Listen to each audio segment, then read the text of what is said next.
আসসালামু আলাইকুম রহমতুল্লাহ। কেমন আছেন আপনারা সবাই? দেশে এবং বিদেশে দূর দূরান্তে যারা আছেন, আপনাদের সবাইকে আমি আন্তরিক অন্তরঙ্গ প্রীতি এবং শুভেচ্ছা জানাই। আশা করি আপনারা সবাই ভালো আছেন। দোয়া করি ভালো থাকেন, সুস্থ থাকেন, সুন্দর থাকেন, নিরাপদে থাকেন। আপনারা আমার ইউটিউব চ্যানেল লাইক করবেন, কমেন্ট করবেন, শেয়ার করবেন, সাবস্ক্রাইব করবেন। আর লাই ফেসবুক লাইক করবেন, কমেন্ট করবেন, শেয়ার করবেন এবং ফলো দিবেন। আমি চাই আপনারা সবাই ভালো থাকেন, সুস্থ থাকেন এবং নিরাপদে থাকেন।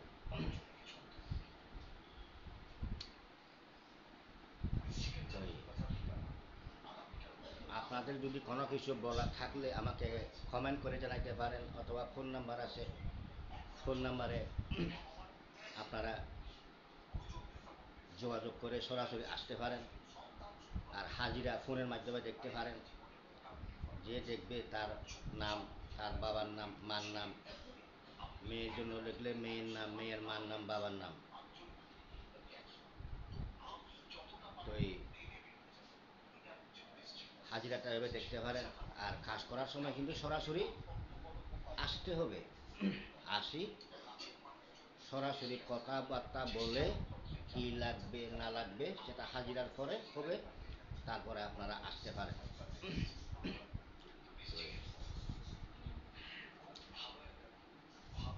আমি চাই আপনাদের আমি সেবা যত্ন করে আপনাদের সকল কাজ আমি যাতে সফল করে দিতে পারি, আপনাদের ইচ্ছেগুলো জানলে আমি পূরণ করে দিতে পারি। আপোষ, ঘরের মানুষ যদি মিল না থাকে, ঝগড়া বিবাদ যদি হয়, তা অর্থাৎ মিল করা, সবাই যাতে হাতে হাত কাঁধে কাঁধ মিলে থাকে। আর কাউকে আপোষ করতে চায়, যদি বিয়ে করতে চান, তাহলে কি তার ছবি লাগবে, যে আপোষ করবে তারও ছবি লাগবে। হয়তো নামের মধ্যে বেশ কম হইতে পারে, ভুল ত্রুটি হইতে পারে, ছবিটা কোনো ভুল ত্রুটি হবে না। তো এই জন্য আমি যে কোনো কেউকে বলি সরাসরি আসি, কাজ করে নেওয়াটা সব সাইতে উত্তম। আমি চাই আপনাদেরকে আমি সেবা যত্ন করতে পারলে আমি নিজেকে নিজে আমি ধন্য মনে করব। এবং আপনারা যে কাজের জন্য আসবেন সেই কাজগুলো আমি চাই সফল করে দিতে, এবং সফল হোক। আর যারা আমাকে চিনেন, আমাকে কাজ করছেন, কাজ করাই নিয়ে গেছেন, আপনারা সফল হয়েছেন, তো আমি সবাইকে আমি আন্তরিক অন্তরঙ্গ প্রীতি এবং শুভেচ্ছা জানাই। দোয়া করি আমার থেকে যারা কাজ করে বিয়ে করছেন এবং বানটনাকারী সুস্থ হয়েছেন, ব্যবসা বাণিজ্য কাজ করেছেন, উন্নতি হয়েছে, এবং ঘর বন্ধ করছেন, হয়তো পাগল চিকিৎসা করছেন, এরকম অনেক লোক আছে আমাদের যারা চিনেন। আপনাদেরকে আমি দোয়া করি আপনারা সবাই ভালো থাকেন, ঘর সংসার যেন আপনাদের ভালো ভালো করে চলে। আপনাদের উজ্জ্বল মঙ্গল কামনা করি আমি। ভবিষ্যৎ যাতে উজ্জ্বল করে রাখতে পারেন, মাথা উঁচু করে চলতে পারেন। ঠিক এভাবে ইয়ে করি। আপনারা তো জানেন যারা আমার থেকে কাজ করছেন, আমি সব কিছু আমি করতে পারি, সব কিছু করতে পারি আমি। ভালো খারাপ সব আছে আমার কাছে। আপনাদের দরকার কাজ, আমার দরকার টাকা। তো এই কথা হচ্ছে এই জন্য, তো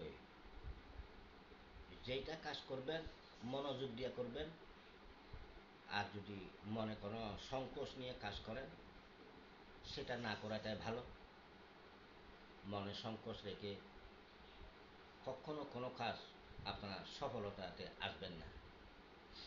তবে এইটুকু বলবো, যারা আমার থেকে কাজ করছেন আপনারা জানেন 100-তে 100 আপনারা অবশ্যই কাজে সফল পাইছেন, ফল হয়েছে, ফল পাইছেন। আমার কাজের প্রতি আমি সেটা 100% গ্যারান্টি দেব আমি। এবং আমি কাজ পারি এবং করতে পারবো এবং কাজ পারি এবং পারি। আমি যতই যেই রকম কাজ হোক আমি সমাধান করে দিতে পারি আমি। তো আমি এই জন্য সবসময় সবাইকে আমি দোয়া করি, আপনাদের উজ্জ্বল ভবিষ্যৎ মঙ্গল কামনা করি আমি। আল্লাহ রাব্বুল আলামিন যাতে আপনাদেরকে সবাইকে সুখে রাখেন, শান্তিতে রাখেন, আপনাদের ব্যবসা বাণিজ্য নিয়ে যাতে উন্নতি করতে পারেন। তো আজকে একটা আমি আপনাদেরকে টিপ দিচ্ছি, ঘরে যদি কোনো সমস্যা থাকে অথবা ব্যবসা বাণিজ্যে যদি কোনো সমস্যা থাকে, হঠাৎ হয়তো কাস্টমার আসে, হঠাৎ আবার একদিন কাস্টমার আসলে আর একদিন হয়তো, আর হয়তো 10 দিন হয়তো নাই, কমে যায় কাস্টমার। তো সেটা হচ্ছে কতগুলো নেগেটিভ যদি কিছু থাকে দোকানে অথবা ব্যবসার স্থানে, তাহলে সেরকম হয়। তখন কি করবেন? রসুন তো আপনারা সবাই চিনেন, এই রসুন সবাই চিনেন। এই রসুন এবং ফিটকিরি, ফিটকিরি শুধু পানি পরিষ্কার করে না, অনেক কিছু পরিষ্কার করে। রসুন এবং ফিটকিরি আর একটা লেবু, কালো কাপড় দিয়ে দোকানের সামনে উপর একটু লটকা রাখবেন। তবে 3 মাস পর পর পাল্টা দিতে হবে, কিন্তু পারিতপক্ষে 1 মাস পর পর কালো কাপড় দিয়ে বেঁধে লটকা রাখবেন। তাহলে দেখবেন যে যেটা খারাপ নেগেটিভ থাকে সেটা থাকবে না। তখন আপনাদের সব কিছু পরিষ্কার হয়ে আপনাদের এখানে কাস্টমার আসবে। তো এই জন্য অনেক ক্ষেত্রে এ ধরনের প্রায় আমি দেখি এরকম দোকানে হয়তো বইসেন, কাস্টমার নাই, হয়তো সারাদিন হয়তো 1-2 হাজার টাকা বিক্রি করতে পারেন না, এরকম হয়। আর মাঝে মধ্যে হয় হয়তো 5,000, 10,000, 15,000, 20,000 বিক্রি হয়। একদিন বিক্রি হইলে হয়তো 10-15 দিন হয়তো বিক্রি হয় না, এরকম থাকে। তখন আমি যেটা বলছি এটাই করবেন, দেখবেন যে আস্তে আস্তে। তবে এখন কাজ করছেন, এখন হবে সেটা মনে করবেন না, তো ধৈর্য ধরতে হয়।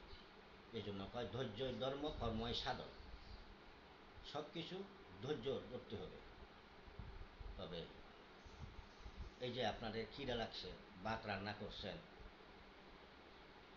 তো সাথে সাথে ভাত খাইতে পারবেন না। ভাত ওটাকে সাইল মাপি ডেকচিটা দিবেন, তারপর তার দই ভালো করে ওগুলা ধুইবেন, রান্না করবেন, তারপরে তরকারি লাগবে, হলুদ মরিচ তেল মশলা এসব কিছু দিয়ে ইয়ে হয়। তাহলে আপনারা ভাত, অর্থাৎ খিদে লাগছে এই মুহূর্তে ভাত রান্না করছে এই মুহূর্তে খাইতে পারবেন না। যে কোনো কাজে ধৈর্য রাখতে হবে, ধৈর্যের অবশ্য ফল আছে। তো এই জন্য হ্যাঁ, খারাপগুলো হয়েছে যেমন কাউকে অর্থাৎ পায়খানা প্রস্রাব বন্ধ করে দেওয়া, কাউকে অর্থাৎ কি বিকার করে দেওয়া, পেট ব্যথা করে দেওয়া, অর্থাৎ নাকে মুখে রক্ত বাইর করে দেওয়া, অর্থাৎ এগুলো কিন্তু খারাপ। এগুলো শর্টকাটে করা যায়। কাউরে অসুস্থ বানিয়ে দেওয়া, ঘরে অশান্তি করে দেওয়া, ভূত চালান জিন চালান, এগুলো করে। তবে মানুষকে কষ্ট দেওয়া ঠিক না। তবু আমি সেটা মুহূর্তে মুহূর্তে বলি, ঝগড়া বিবাদ হয়, তবে ক্ষতি সহজে করাটা ঠিক না। একটা মানুষকে সে শত্রু হোক, 7 বার দেখতে হবে, 7 বার সময় দিতে হবে, সুযোগ দিতে হবে। 7 বারের পরে তাও যদি না হয়, তাহলে তা অবশ্য ক্ষতি করতে হয়তো। একটা এমন মানুষ আছে অর্থাৎ কি আঘাত পাইলেও সুস্থ হওয়ার পরে আবার কি সেটা আবার করে। মানুষ কেন যে বুঝে না সেটা আমি জানি না। যখন মারা যাবে তখন কিন্তু ওর বউ থাকলে বউ পোলা মানে বুক খালি হয়, মা বাপের বুক খালি হয়, কিন্তু সেটা বোঝা দরকার, বুঝতে হবে। না বুঝলে কিছু করার নাই। কারণ বারবার একটা মানুষকে ক্ষতি করবেন, আঘাত দিবেন, সেটা ঠিক না। একটা মানুষ এভাবে যদি মানুষকে যদি ক্ষতি করতে থাকেন, মানুষ যদি ঘুরতে ফিরতে পারবে না, তাহলে সেটা তারে একটা ক্ষতি করা মানে সেটা জায়েজ আছে। এই জন্য জায়েজ এবং আজায়েজ না জায়েজ। তো এই যে হিংসা করা কথাগুলো, হিংসা করা কিন্তু ভালো না। অনেকে হিংসা, নিন্দা, সমালোচনা এগুলো করা ঠিক না। এই জন্য আমি মুহূর্তে মুহূর্তে বলি, আপনারা কষ্ট করেন, পরিশ্রম করেন, ভাত খান, কেন হিংসা করবেন মানুষকে? কী জন্য হিংসা করবেন, নিন্দা করবেন, কেন সমালোচনা করবেন, কেন শত্রুতামি করবেন? আপনারা যদি মারা যান, আপনারা যদি কষ্ট থাকেন, আপনারা যদি অসুস্থ হয়ে যদি 2-3 বছর পরে থাকেন, 6-7 মাস পরে থাকেন, তখন কী হবে জানেন? এটা চিন্তা করবেন। অসুস্থ হলে 6-7 মাস, 1-1.5 বছর, 2 বছর, 3 বছর পরে থাকলে শেষ, ধ্বংস। এই জন্য বলি, একটা বানের টাকা কারো হয় নাই, একটা বরণের টাকা কারো হয় নাই, একটা পড়ার টাকা কারো হয় নাই। যত কোটি টাকার মালিক হোক, যদি শনি সালাম দেওয়া হয়, সে যত হাজার কোটি টাকার মালিক হোক, সে রাস্তায় নামতে হবে। সে তো নামবে, তার পোলাপানরাও নামবে, তার নাতিনরাও নামবে, ওটা গোষ্ঠী ছাড়বে না। এই জন্য কথা বলার সময় খুব সাবধানে কথা বলা উচিত। অর্থাৎ কারো মনে আঘাত দেওয়া ঠিক না। সব কিছু থাকা অর্থাৎ কি সব সময় যে আমার লাভ হবে সেটা কথা না, সব সময় যে লস হবে সেটা আমার কথা না। মাঝে মাঝে সারও দিতে হয় কিছু। এমন কোনো কাজ করবেন না আপনাদের ক্ষতি হোক। কেউ চায় না সেটা, আমিও চাই না।